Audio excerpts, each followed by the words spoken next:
When you think of infertility, you likely assume it's a woman's issue. However, it's more common in men than you might think, and it's something we as a society don't talk about enough. Our expert is here to help erase the stigma. Also, a Michigan man struggling with infertility shares what men should do early to find out if they have an issue. I would say probably as soon as you turn 18. And over the last 50 years, sperm counts have dropped. We'll look at ways men can protect their fertility. Plus, struggling to conceive can take a huge mental toll on couples. We'll share what you can do to support the loved ones in your life. It's amazing how much listening and being present is such a powerful and supportive thing. It's all straight ahead on Prescription for Life.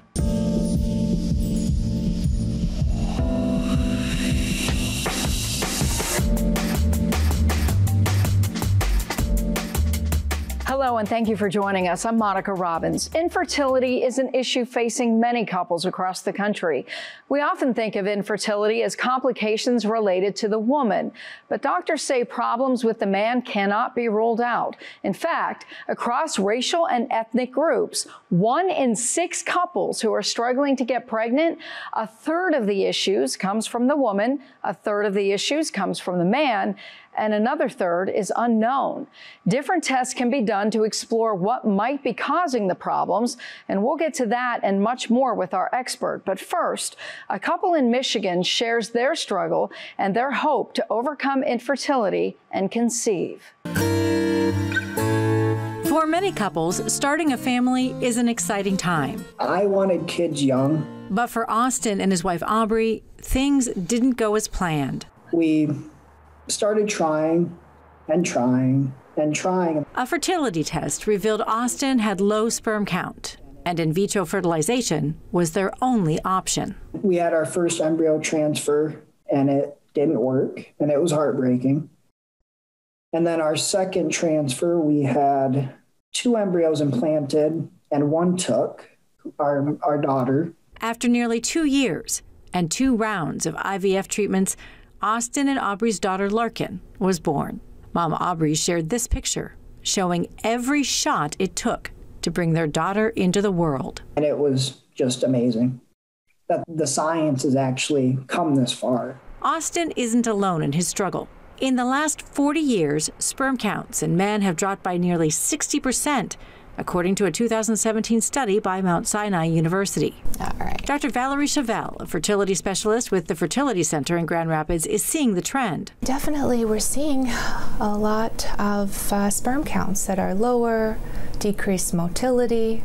I'm starting to send off more samples to look at DNA fragmentation, and so we're definitely seeing more of it over the years. Research shows about 30% of infertility among couples is due to low sperm count. Right. In her lab, Dr. Chevelle shows us the evidence. The left is a recent sample with only a few sperm.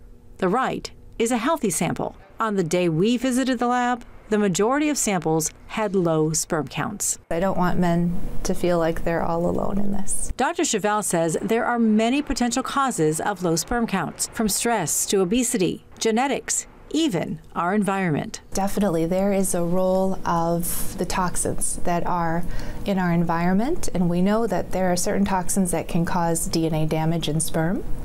BPA, for example. BPA is found in almost everything, from plastic food containers to carpeting, shampoos and body lotions, even our bottled water. So what can men do to protect their fertility? Eat a healthy diet, exercise, and lose weight. It can help. It might not completely reverse the damage that's done, but sperm production start to finish is about 70 days or so. We can definitely see an impact in changes, but it does take time. In addition to those changes, Dr. Chevelle recommends men have their fertility checked early. They could have a semen analysis done to find out more about their fertility, even if they're not ready to father a child, just to have that information. And Austin agrees. I would say probably as soon as you turn 18, more than likely you should go in and see if it's an option to even have them. Austin and Aubrey are already planning for baby number 2. Aubrey is preparing to go through another round of IVF treatments. It's hard. emotionally, physically. Without it, though, we wouldn't be where we're at. So I'm thankful that it's an option for us. Fortunately, it's an option for many men who are struggling with fertility. A recent study found that most men have lower sperm counts today than 50 years ago. Studies are beginning to shed light on what may be to blame, and doctors say it's more than just one cause. Diet plays a role, as well as environmental toxins. Plastics and other substances that can have an estrogen-like effect that are getting into our food chain. Doctors also say a heart-healthy lifestyle can help improve sperm health.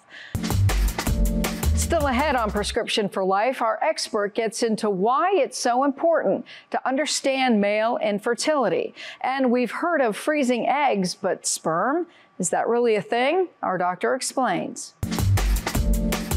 Although doctors say infertility is a common problem, it's definitely a personal problem. Many men may be too embarrassed to discuss it with anyone. Our expert is here now to shed some light on what can be done to erase the stigma. Joining me now is Dr. Scott Lundy, a urologist with Cleveland Clinic. Thank you so much for being here. Yes, absolutely. A lot of questions to get to because this is a topic that a lot of people really don't want to talk about. So when we talk about infertility, usually we're talking about the woman who's having the issues. So how common is it that it's the male problem? Sure. So our society has dictated that infertility is a female problem, but as we both know, it takes two to tango. And if we look at the numbers, over half of all cases of infertility have a male factor that's either the only problem or one problem from each of the partners. And this is really common. About 1 in 6 couples in the world struggle with this. So if your friends aren't talking about it with you, it's not because they aren't going through it, it's because it's been stigmatized and because we don't have a society that welcomes a dialogue about this. So what causes it? I would assume there's a myriad of reasons. There are dozens, if not hundreds, of causes of male infertility. And so a big part of our job is trying to understand that when we see these men. It can be things like environmental exposures or activities like smoking, for example. It can be something as simple as a fever or an infection can impair fertility for months afterwards. It can be, of course, genetic or indwelling problems within the testicle. Or it can be functional problems where, because a couple has struggled for so long, we've turned a job, an activity that's pleasurable into a job, and they can't have an erection, and they can't physically have the ability to have a child because of that. So there are lots of causes. So you brought that up because I hear the commercials on the radio and on TV all the time about erectile dysfunction. And, you know, is that a cause of male infertility as much as maybe ejaculatory dysfunction, Sure. that sort of thing? So in order to have a chance at a pregnancy, the male component, the man, has to be able to have sperm in the ejaculate, has to be able to place that ejaculate in the right location, and that is multiple steps all combined into one. So either the sperm is missing, what can be one problem, or perhaps he's unable to have penetrative intercourse because of erection problems, and that can either be due to injuries or illnesses, or it can be due to the mental component of feeling like you're failing at the job of being a man, and that interferes significantly with erections. Or climax happens too early or too late, and that can be something that the man was born with, or it can be a medication, or it can be a number of other causes. How common is that? Pretty common. And again, something we don't talk about a lot, but we see many men, and this can be something as straightforward as I climax too fast, and we have treatments to help with that. And that's more of a quality of life issue. Or I can't climax, and we delve into why. And perhaps it's due to a medication for depression or other medications that can cause that problem. So does it surprise you that by the time you know, a man gets to you to talk about these issues, he's been dealing with it for months, if not years? Not surprising at all. I've seen couples struggling to conceive for 12 years before they come to see somebody. And by then, the march of time has continued, and we're facing an uphill battle. I've seen men with erection problems who haven't wanted to discuss these issues for, again, decades. So the stigma is absolutely harming patient care, and it's something that I'm on a mission throughout my career to try and change. So it really helps that we are seeing these commercials on TV and they're starting to get out there, and at least younger people are talking about it. What kinds of behaviors are affecting the sperm count? You talked about smoking. Yeah. Is there anything else that, you know, is a known no-no, if you will? Smoking is a big one for us. It's one of the few parts of medicine where I can get a printout of lab values and I can point my finger to the one value that the smoking is impairing. And it's really striking to give a number to a patient where they see an abnormal value, not just the cough or the other health effects, but a number. Marijuana is another one. We're learning that it impairs in fertility and sperm production through a variety of methods or mechanisms. Obviously, less is better, daily is worse. We don't know if edibles or other things are bad. We presume that they have negative effects, but how serious those are, we don't know.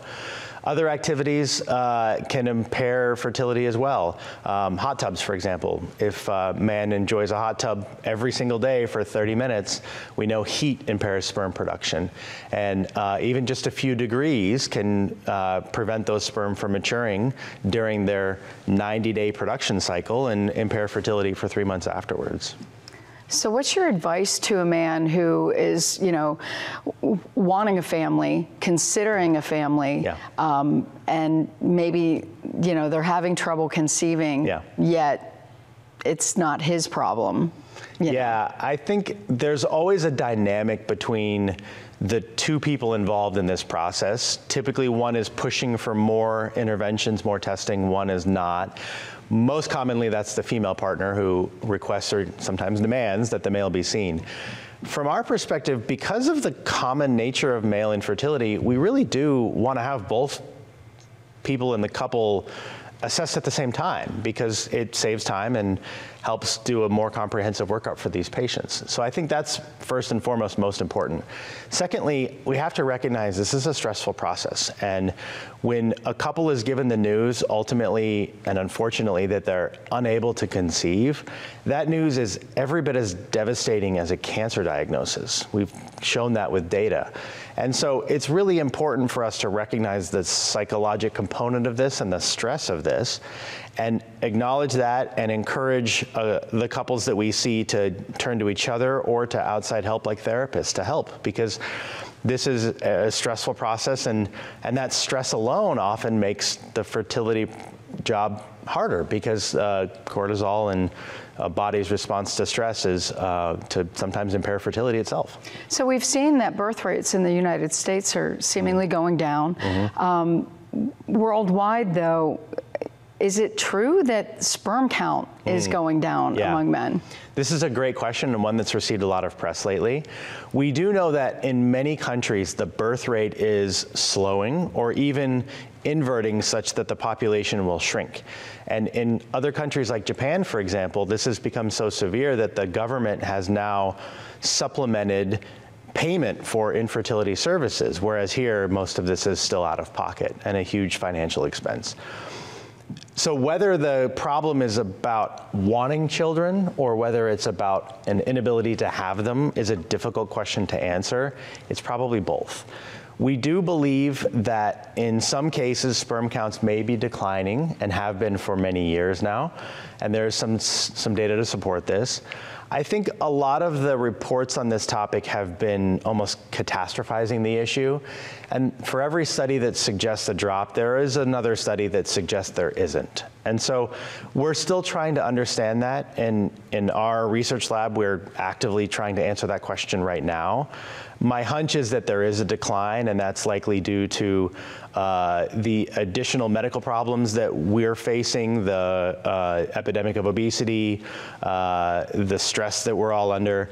These things do manifest themselves, but that it is not as dramatic of a decline as perhaps some news stories would report. You mentioned that a lot of this is out of pocket, especially for IVF treatment or any type of infertility treatment. Is that the same for a man who just wants to come in and get checked? So we're lucky in our state that much of the diagnostic testing is covered.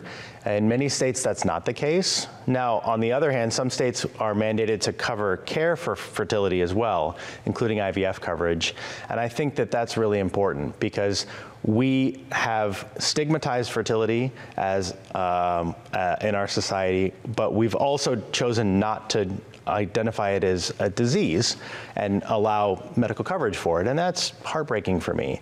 So I see a man in my clinic and he has 0 sperm in his ejaculate. He's facing an uphill battle. And maybe his partner is 38 or 39 and reaching the end of the window where we can help them conceive. I then have to, in that same visit, tell him that in order for him to become a biological father, he has to pay thousands of dollars for his care in addition to the tens of thousands of dollars for IVF care. And that's a really difficult discussion to have, and one I wish we didn't have to have. Age is not a factor, though, when it comes to sperm, is it? It is, but not as significant. If we think about age, the age of the female partner is far and away more important. And as women reach into their 30s, and particularly their late 30s and early 40s, fertility declines. And that's because the eggs that that woman has available were with her from birth. Sperm are simpler, easier, more straightforward. They're made every second, and men make 1,000 sperm every heartbeat. But as men age, their counts do decline, and the rate of damage to the DNA, for example, does go up. So we talk about how earlier is better, but we all know the stories about famous celebrities who've had a child well into their 70s. So it's not as the same time course as for females. So we also see that females who may be wanting to have families later in life, they're freezing their eggs. Yeah. Are freezing sperm? Yes, this is a thing. So freezing sperm is an easy and viable alternative for many men who wish to have something in the bank, so to speak. What happens is a man comes in and provides a specimen in the lab. We then very carefully freeze that using a particular protocol. And then we make sure it survived the thaw by checking it after thawing a small portion of it. Most men have plenty of sperm in a frozen sample for IVF. Some men have enough for other alternatives to IVF, but it's not the same as a natural conception. It always has to have some sort of assisted reproduction available. This is also a process that's not covered by insurance in most cases, and so there is a fee to it, although it's far less than egg freezing, which is good.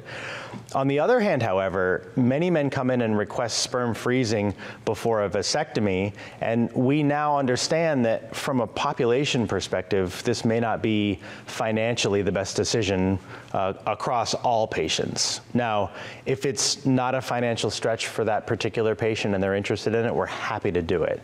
But we do have to have a discussion about that. And I think the policy of how we use this on a national scale will continue to evolve. What are the treatments available? For infertility, there are many treatments.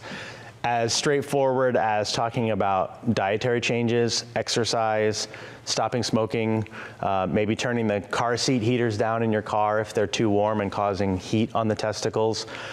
This is sort of the first bucket of conservative interventions, if you will. And because pregnancies are random and they don't happen every month, even for a healthy couple, sometimes it just takes longer. We say 15% every month for a healthy couple. That means 5 or 6 months of trying for a couple without any issues. So sometimes we just wait. In other cases, we need medications, and there are medications we can use for this problem. And then finally, there are some surgeries we do as well. The most common surgery is called a varicocele repair, which is a dilated set of veins above the testicle that we can fix with a 45-minute surgery. And this helps 80% of men who need it, and 40% of those couples then go on to have a pregnancy afterwards. In the most severe forms, we have to go in and surgically find sperm in the testicle. We basically cut the testicle open, and yes, it's barbaric, but that's what we do. And we use a microscope to look through the individual parts of the testicle and try and find that one needle in a haystack where there might be sperm. And then we use that for IVF. Is it possible for a man to have a vasectomy reversed and then continue to develop sperm? Absolutely. He never stopped making sperm, even though he had a vasectomy. We've simply interrupted the plumbing, and the sperm can't get out. Now, he still ejaculates because most of the ejaculate doesn't come from the testicles, it comes from elsewhere, but the sperm are obviously, by definition, trapped inside the testicle. A reversal is a really good option for many patients who desire fertility after having a vasectomy. It's about a 2-hour surgery, and the success rates, depending on several variables, can be as high as 95%. Many of those couples will then go on to have a natural pregnancy, and if they're unsuccessful, we can then use the sperm either in their ejaculate or that we froze at the time of their reversal to do IVF. So we think a reversal is a great option. And while we do say that a vasectomy is designed to be permanent, in reality, we do reversals every week. Can they fail? They can, and over time, you can imagine we're sewing together a structure that is smaller than a pencil lead using 10 sutures under the microscope. There's not a lot of room for error, and sometimes the repair does scar down and fail over time. And we don't know yet how best to prevent that or treat that. We have some options available to us, but yes, they can fail over time. From your perspective, what's next on the horizon for male infertility? I think that can take a lot of different flavors. I think generally speaking, we should talk about this problem. We should enable our male friends or male partners to speak about the condition and how they're coping with it and how they're stressed about it, and allow them to seek treatment. I think from a scientific perspective, we have a lot of work left to do in understanding the causes of male infertility. Almost half of cases are unexplained, where we can't give the man or the couple a particular cause. We just know that they're struggling. And then finally, for men with no sperm in their ejaculate, we are very interested in finding ways to help develop sperm for them in the dish using cutting-edge science. Now, that's many years away, but we are currently doing projects where, for example, for children who don't have sperm because they're before puberty, we're taking small bits of their testicle tissue before they have chemotherapy for their horrible pediatric cancer, and we're saving that. And then we're learning how to take that tissue and turn it into sperm such that we can help them with their fertility journey 20 years down the road, and we hope that science will catch up for when they're ready to have a child. Wow, phenomenal insight. Dr. Lundy, as always, thank you. Sure, absolutely. Thanks for having me here. Trying to conceive a child when infertility issues are present can be a dark and depressing time for couples. It's not a time to suffer in silence, but to find comfort and support. I strongly support seeking a therapist to help you through your mental health issues, and to engage in exercise, because exercise is a natural remedy for depression. Surrounding yourself with people that love and care about you and are going to support you and offer comfort to you during that time. Dr. Vaughn shares what you can do for the loved ones in your life who may be struggling with infertility. You want to try to come from a place of understanding and empathy. You want to be able to ask them what they need versus just assuming. You want to ask them what they need. And sometimes people will know what they need, sometimes they won't.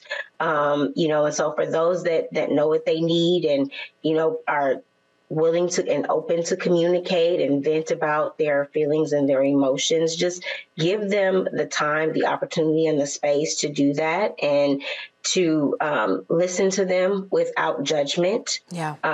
And just be present. It's amazing how much listening and being present. There are also things not to do for couples struggling. They include: don't try to fix their problem, or pass judgment, or minimize their feelings. That'll do it for this week's edition of Prescription for Life. Thank you so much for watching. We'll be back here next week with another dose. Until then, I'm Monica Robbins, wishing you and yours good health.